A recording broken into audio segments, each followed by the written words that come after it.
जय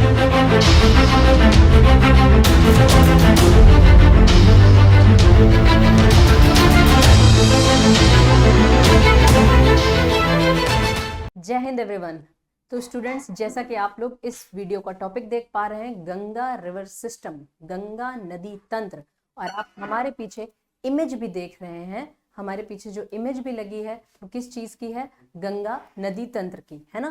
तो ये रहा हमारा भारत का नक्शा, और हमारे भारत के नक्शे में यहाँ पे हम कुछ नदियां देख पा रहे हैं, और ये जो हमारी नदियां हैं, ये इसमें से हमें देखना है कि हमारा गंगा रिवर सिस्टम किस तरह से। देखिए, अगर आपसे पूछा जाए गंगा नदी कहाँ कहाँ बहती, आप बोलेंगे मैम उत्तराखंड से निकली, उत्तर प्रदेश में आई, फिर आगे बिहार झारखंड टच करते हुए आपके पश्चिम बंगाल में जाके फिर बांग्लादेश में चली गई। तो गंगा बेसिन के क्षेत्र केवल ये 4 राज्य नहीं है, कुछ नदियां मध्य प्रदेश से निकल के आके राजस्थान से होते हुए भी आके गंगा में मिल जा रही, तो वो नदियां भी गंगा बेसिन का ही हिस्सा हैं। तो उनको हम लोग कह देते हैं गंगा रिवर बेसिन। तो गंगा रिवर बेसिन में कौन कौन से स्टेट्स आते हैं, उन सबको हम एक तरह से कवर करते हुए चल रहे हैं, है ना। तो यहाँ पे हमें क्या करना है कि ये जो गंगा नदी हमारी निकलती है, तो इस गंगा नदी में हमको यहाँ पे क्या करना है, लिखते हुए चलना है। तो सबसे पहले हमें लिखना है कि ये जो हमारी गंगा नदी है, गंगा नदी कहाँ से निकलती है? यमुनोत्री ग्लेशियर से निकलती है। ये गंगा नदी दिख रही है यहाँ पे, सॉरी गंगोत्री ग्लेशियर, यहाँ पे हमारा क्या है? गंगोत्री ग्लेशियर। लेकिन गंगोत्री ग्लेशियर से केवल और केवल भगीरथी निकलती है। वो आगे जाके देवप्रयाग में एक अलकनंदा नदी आ रही होती है, और भगीरथी और अलकनंदा का मिलन होता है देवप्रयाग में, तब वो गंगा कहलाती है। फिर ये गंगा निकली ऋषिकेश से होते हुए, ये हरिद्वार के पास मैदानी भाग में एंटर करती है, यानी मैदान में प्रवेश कर जाती है। और फिर ये आगे बढ़ते हुए हमारे उत्तर प्रदेश से होते हुए, बिहार से होते हुए, झारखंड का बॉर्डर यहाँ पे साहिबगंज से टच करते हुए कहाँ गई? ये 2 भाग में विभाजित हो गई। एक भाग पद्मा के नाम से चला गया बांग्लादेश में। देखिए यहाँ पे पद्मा लिखा है ना, आप लोगों को दिख रहा होगा मैप में, ये पद्मा चली जाती है बांग्लादेश में। और ये एक भाग हुगली, ये अपने कलकत्ता की तरफ चला जाता है। फिर हमें देखना है गंगा नदी की सहायक नदियां। तो सहायक नदियों में हम देखते हैं right hand tributary, left hand tributary, यानी कि दाएं हाथ की सहायक नदियां, बाएं हाथ की सहायक नदियां।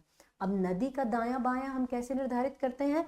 नदी के ओरिजिन से, नदी का जहां स्रोत है उस स्रोत से हम डिसाइड करते हैं कि दाएं हाथ साइड हमारी कौन सी नदियां हैं, बाएं हाथ साइड हमारी कौन सी नदियां हैं। तो इधर दाएं हाथ की, इधर बाएं हाथ की नदियां, ठीक है। तो यहाँ से नदी हमारी निकली, और सबसे पहले हमारा यहाँ जहाँ गंगोत्री निकलती है ना, उसी के पड़ोस में से एक जगह है यमुनोत्री ग्लेशियर, वहां से हमारी निकलती है नदी जिसका नाम है यमुना।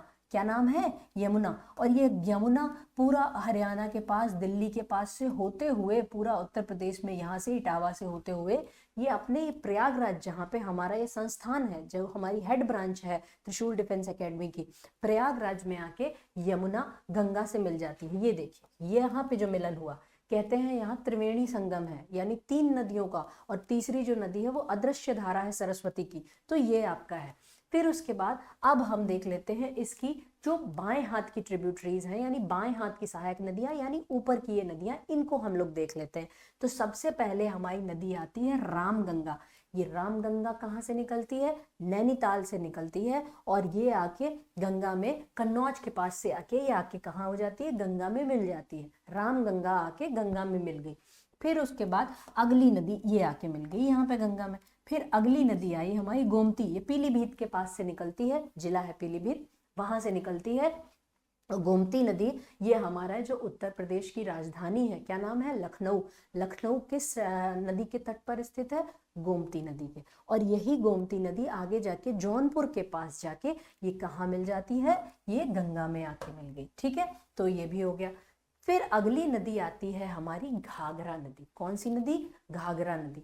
ये वही घाघरा नदी, देखिए ये तिब्बत के पास से निकल रही है ना, मापचाचुंग ग्लेशियर से। फिर ये नेपाल को पूरा पार करती हुई आई, और ये यहाँ पे आके बिहार में छपरा जिला जो पड़ता है वहां पे जाके गंगा से ये आपकी मिल गई, ठीक है।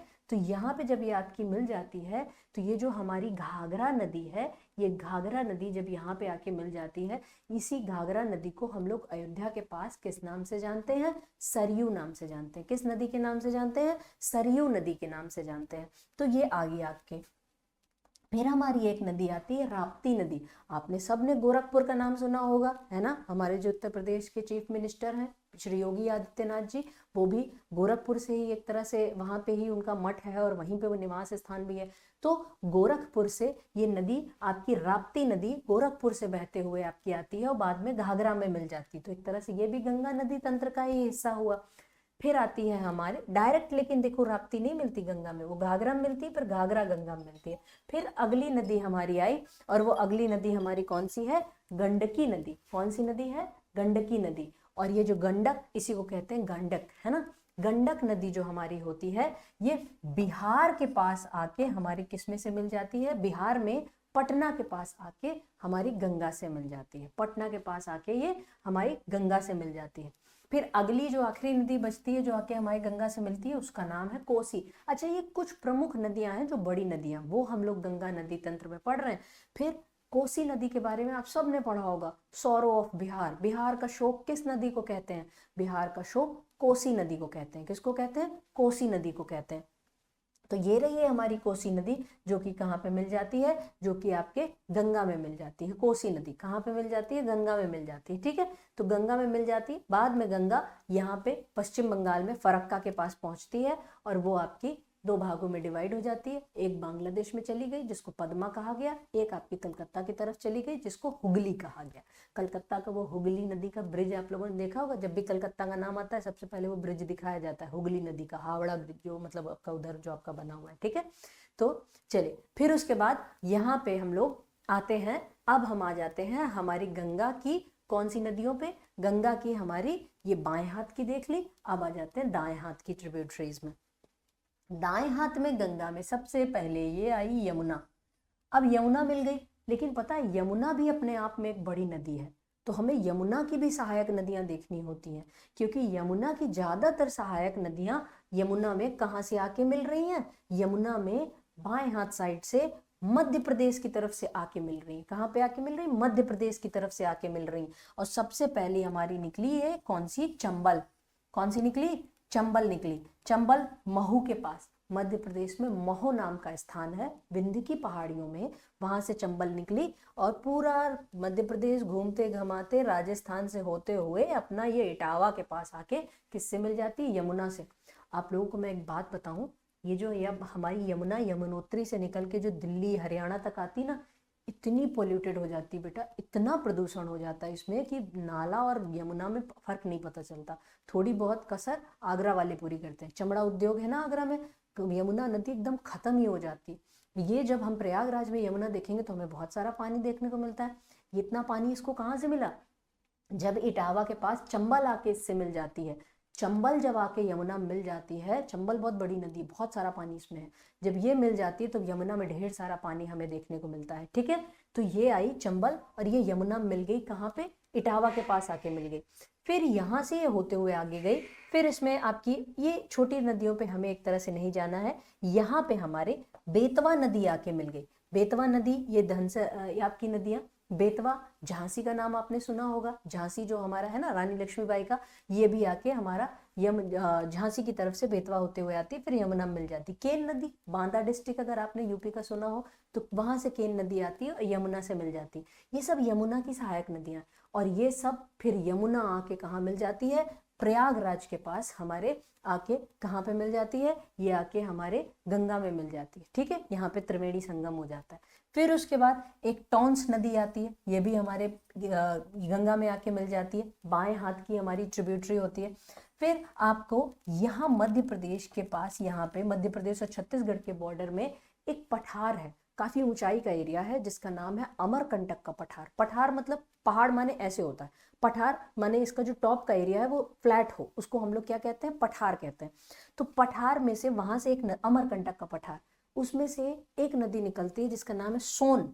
अच्छा, इसमें पता है इस नदी में जो डिपॉजिट, इसका जब धूप पड़ती है ना तो बड़ा सुनहरे रंग की इसकी रेत चमकती है, और इसमें कहते हैं बीच बीच में सोने के टुकड़े भी होते हैं। दैट इज वाई, टुकड़े यानी एकदम कण, बहुत माइन्यूट कण होते हैं, तो इस वजह से इसका नाम है स्वर्ण, मतलब एक तरह से सोन नदी। ठीक है, ये नदी हमारी आगे जाती है, और सोन नदी में भी कई नदियां आके मिलती हैं, रिहंद वगैरह, सोनभद्र में इन पे डैम भी है। ठीक है, तो ये फिर आगे जाके हमारे मिल जाती है पटना के पास, गंगा में मिल जाती है। पटना के भी पास से हमारी एक नदी मिली थी जिसका नाम था गंडक, जो कि ऊपर की तरफ से आके मिल रही थी, नीचे की तरफ से सोन। तो ये हमारी गंगा की बाएं हाथ की ट्रिब्यूटरी हो गई। यहाँ पे हमारी गंगा की सारी ट्रिब्यूटरीज वगैरह सब कुछ हमारा यहाँ पे क्या हो जाता है, कवर हो जाता है। तो ये था हमारा पूरा Ganga river system. I hope कि इस इमेज में आपको सारी चीजें बहुत ही ज्यादा क्लियरली पता चल गई हो, और अब आपसे कोई भी गंगा रिवर सिस्टम पूछे तो आप उसको एकदम अपनी उंगलियों के उसमें बता सकते हैं कि कौन कौन सी नदी कौन से क्रम में आके हमारे गंगा में मिल जाती है। तो ये था हमारा पूरा गंगा रिवर सिस्टम। आगे हम इसमें देख लेते हैं, यहाँ हमारा ये है हमारे फाउंडर जिन्होंने हमारी कोचिंग की नींव रखी थी, हमारे अनूप मेहलोत्रा सर, जो खुद भी हमारे डिफेंस फोर्सेस में रह चुके हैं और अपने ही अनुभवों से उन्होंने आगे हमारे जो स्टूडेंट्स हैं वो किस तरह से अपनी ड्रीम वर्दी पा सकते हैं उसके लिए उन्होंने इस कोचिंग की नींव रखी थी। ये हमारे पिछले 20 साल का जो हमारा एक्सपीरियंस है उसमें जो हमारे चयनित स्टूडेंट्स हैं, केवल रिटन में निकाले हुए स्टूडेंट्स नहीं, जिन्होंने फाइनल सिलेक्शन लिया है, उन चयनित स्टूडेंट्स का यहाँ पे अलग अलग इनकी कैटेगरी लिखी है। एनडीए में किसी ने एफकैट में निकाला, किसी ने टीएस में निकाला। तो ये सारे हमारे त्रिशूल के वो स्टूडेंट्स हैं जिन्होंने फाइनल सिलेक्शन लिया हुआ है। ठीक है, फिर हम आगे देखते हैं। ये रहा हमारा ऐप। अब आप अगर तैयारी कर रहे हैं किसी भी डिफेंस के एग्जाम की तो आप बिल्कुल प्ले स्टोर पे जाइए। इस तरह से हमारा ऐप आता है त्रिशूल डिफेंस एकेडमी का। आप उस ऐप को इंस्टॉल करेंगे, प्ले स्टोर पे आपको मिल जाएगा। उसमें आपको प्रॉपर स्टडी मटेरियल वगैरह सारी चीज़ें होंगी। कुछ हमारे पेड कोर्सेज भी हैं। अगर आप किसी स्पेसिफिक कोर्स की तैयारी कर रहे हैं तो उसमें आप उसमें देख सकते हैं। आप एनडीए की तैयारी कर रहे हैं तो एनडीए के हमारे कई सारे कोर्सेज 2025 के लिए लॉन्च हुए हैं। तो ये रहा हमारा शौर्य बैच, जो आगामी एनडीए की परीक्षा के लिए एनडीए 1 2025 उसके लिए हमारे टारगेट बैच है शौर्य बैच। तो बिल्कुल अभी आप एडमिशन लीजिए, बिल्कुल सही समय है। और ये है हमारा सीडीएस के स्टूडेंट्स के लिए। सीडीएस का पेपर दिन प्रतिदिन आपका हर साल उसका जो लेवल है वो बढ़ता जा रहा है। उसमें यूपीएससी आईएएस में और सीडीएस में बहुत ज़्यादा अंतर नहीं रह गया है। तो ओटीए अगर आपको निकालना है, आईए में आपको क्वालिफाई करना है सीडीएस, तो आपको ये तेजस बैच में आप एडमिशन ले सकते हैं। और ये हमारा टारगेट बैच है 2025 के लिए। In case you have any queries तो आप हमारे इन नंबर्स पे हमें कॉल कर सकते हैं। और यहाँ पे जो हमारा एड्रेस दिया हुआ है मिलन टावर सिविल लाइंस, ये हमारे हेड जो हमारी ब्रांच है त्रिशूल डिफेंस एकेडमी की, ये उसका एड्रेस है। तो आप यहाँ पे आकर भी विजिट कर सकते हैं। तो चलिए आज के लेक्चर को यहीं पे समाप्त करते हैं। आई होप कि आपके लिए ये बेनिफिशियल रहा होगा। जय हिंद, जय भारत। अब डिफेंस एग्जाम क्रैक करना हुआ और भी आसान, त्रिशूल डिफेंस एकेडमी लेकर आए हैं बिल्कुल ही एडवांस लर्निंग ऐप। तो आज ही ज्वाइन करें और स्टार्ट करें अपनी ऑनलाइन क्लासेस।